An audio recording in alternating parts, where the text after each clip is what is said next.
திரைக்கடல் நேயர்களுக்கு வணக்கம். இன்னைக்கு நம்ம என்ன வீடியோ பார்க்க போறோம்னா, நடிகர் துருவ் விக்ரமோட நெக்ஸ்ட் படம், அதாவது இயக்குனர் மாரி செல்வராஜ் இயக்கி உருவாகிற படம்.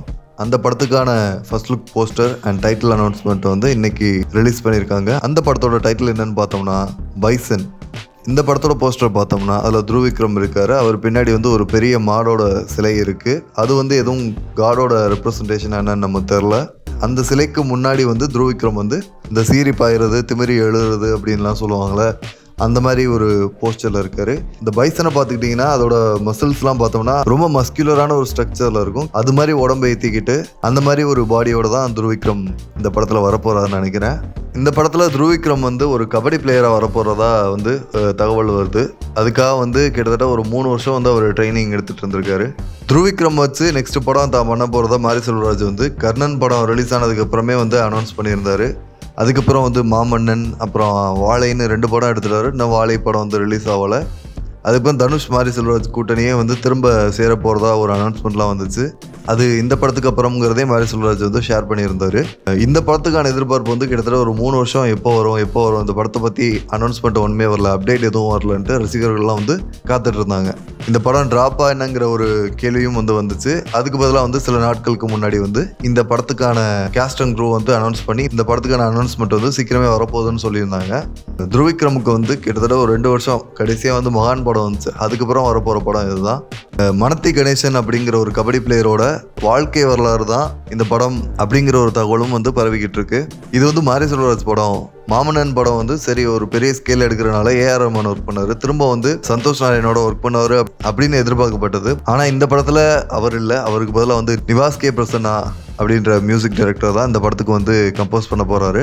இது வந்து நிறைய பேருக்கு டிசப்பாயின்மெண்ட்டாக இருக்கலாம். ஏன்னா சந்தோஷ் நாராயணோட கான்ட்ரிபியூஷன் வந்து கர்ணன் படமா இருக்கட்டும், பரியேறும் பெருமாள் படமா இருக்கட்டும், அதில் வந்து அவரோட பங்களிப்புங்கிறது ரொம்ப பெரிய விஷயம். அந்த படங்களுக்கான பெரிய பிக்கஸ்ட் சப்போர்ட் வந்து கண்டிப்பாக சந்தோஷ் நாராயணன் சொன்னால் அது வந்து மிகையாகாது.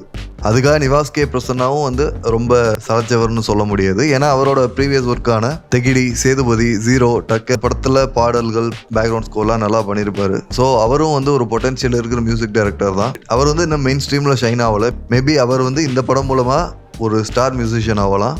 இந்த படத்தில் யாரெல்லாம் நடிக்கிறாங்கன்னு பார்த்தோம்னா, அனுபமா பரமேஸ்வரன் வந்து இதில் ஃபீமேல் லீடாக பண்ணுறாங்க. ரஜிஷா விஜயன், இவங்க வந்து மாரி செல்வராஜ் இயக்கத்தில் ஆல்ரெடி கர்ணன் படத்தில் ஹீரோயினாக நடிச்சிருந்தாங்க. அடுத்து லால்க்கு வந்து இது வந்து மாரி செல்வராஜ் இயக்கத்தில் 3வது படம். இதுக்கு முன்னாடி வந்து மாமன்னன், கர்ணன்லாம் பண்ணியிருந்தார். அப்புறம் பசுபதி, கலையரசன் இவங்கெல்லாம் வந்து இந்த படத்தில் நடிக்கிறாங்க.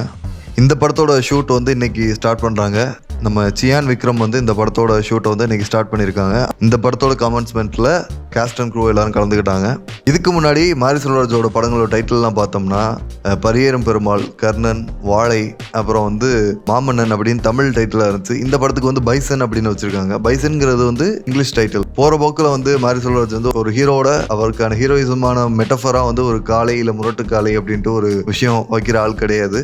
இந்த பைசன் அப்படிங்கிற பேருக்கு பின்னாடி வந்து ஏதாவது இந்த மாடுகளை வச்சே வர வலதுசாரி அரசியல் இல்லை இடதுசாரி அரசியல்னு நிறைய அரசியல் பேசுறாங்க. அதுல இதுவும் வந்து ஒரு பாட்டா இருக்கலாம். இந்த பைசன் அப்படிங்கிறது வந்து ஒரு காட்டெருமைனா அது வந்து தமிழ்நாட்டுல எல்லா இடங்கள்லயும் வந்து பரவலா இருக்கிறது இல்லை.